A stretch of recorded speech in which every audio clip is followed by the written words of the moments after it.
I am a Russian Mennonite. I have light skin, brown eyes, and graying brown hair. My parents speak English and Low German. Where do all these things come from? Things like cultural food, language, and traditions, but also faith, family, and connections. And even more deeply, I'm wondering about where my hair, eye, and skin color come from. What foods did my people eat long before they were part of a cultural group when they were still evolving? So I did a bit of a deep dive, and this is what I found out. Let's start at the beginning. Around 70,000 years ago, the first Homo sapiens began migrating out of Africa. These were the first modern humans. Some headed east into Asia. My ancestors were among those who headed north, then west into Europe. These humans walked upright, cooperated with each other, used basic tools, and began to think symbolically. Over time, these early humans developed distinct hunter-gatherer cultures. They followed herds, ate berries, and survived by hunting, fishing, and foraging. During this period, some genetic traits we now associate with Northern Europeans began to appear. Lighter skin, a range of hair and eye colors, and adaptations to cooler climates and limited sunlight. Early humans began to form into clans and kinship-based communities. Neolithic farmers from Anatolia, modern-day Turkey, began migrating into Europe, bringing agriculture, permanent villages, and domesticated animals.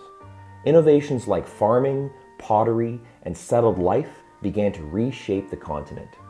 They mixed with local hunter-gatherers, helping form the genetic and cultural foundations of Europe. Traits like brown eyes and hair are thought to have become more common during this blending. Next came the Indo-European migration. Pastoralists from the Yamnaya steppe, modern-day Ukraine, Russia, and Kazakhstan, moved into Europe. They brought horses, metalwork, and the Proto-Indo-European language. This language became the ancestor of Germanic, Celtic, Italic, Slavic, and other European tongues. These groups were hierarchical, mobile, and tribal, influencing the farmer cultures they met.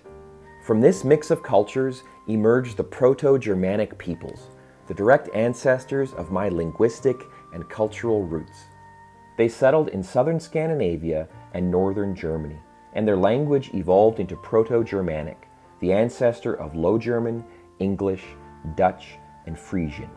They were warrior farmers, living in clan-based societies with deep loyalty to kin and a pantheon of pagan gods.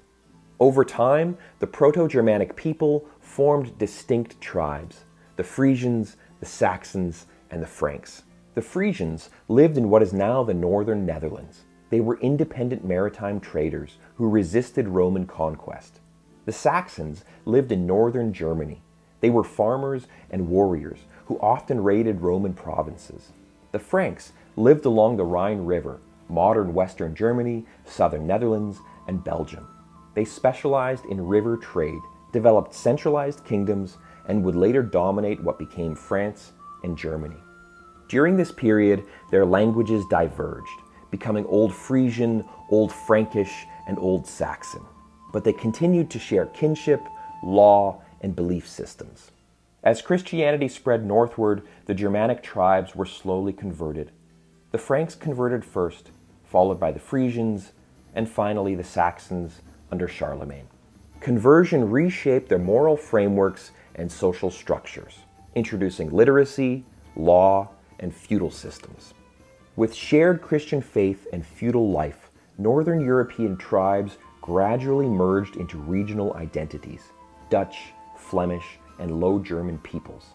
They lived in farming communities, formed guilds in small cities, and developed strong family and communal bonds. Their languages evolved into Middle Dutch and Middle Low German. Life revolved around faith, simplicity, and close-knit community under the Catholic Church. In 1517, Martin Luther launched the Protestant Reformation. Out of this movement came the Anabaptists, radicals who believed in adult baptism, simplicity, and community. Persecuted by both Catholic and Protestant authorities, many fled northward into the Low Countries, modern Netherlands, Belgium, and northern Germany. Some early Anabaptists resorted to violence, but after several tragic uprisings and massacres, a pacifist strain began to emerge. Menno Simons, a former Catholic priest, became a leading voice among the peaceful Anabaptists, and his followers came to be known as Mennonites. Continued persecution pushed many Mennonites eastward into West Prussia, modern-day Poland. There they developed a distinct culture, speaking Low German, developing farming expertise, and governing themselves within tight-knit, faith-based communities. Over time, pressures in Prussia led many Mennonites to seek refuge elsewhere. Catherine the Great invited them to settle in southern Russia, now Ukraine, promising religious freedom and land. Two major colonies were established, Molochna and Chortitsa. My ancestors lived in Molochna. They broke new ground, developed advanced farming methods, preserved their Low German language, and adopted local foods such as borscht and pierogies. As instability spread across the Russian Empire and pressures mounted, some Mennonites struggled to hold on to their pacifist beliefs, while others faced persecution for refusing military service.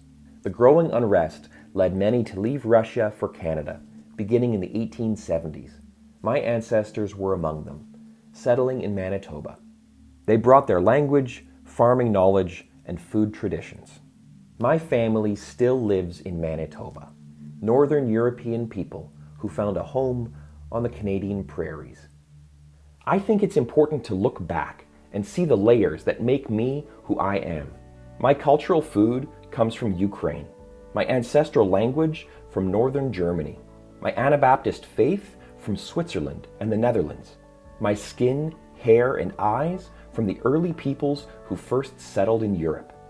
I am a Mennonite with Frisian, Frankish, and Saxon roots. I may be a pacifist today, but I come from a lineage of warrior peoples stretching back thousands of years. My ancestors left their tribal way of life long ago, but many of their traits still live in me today and will be passed down to the generations yet to come. Thanks for watching.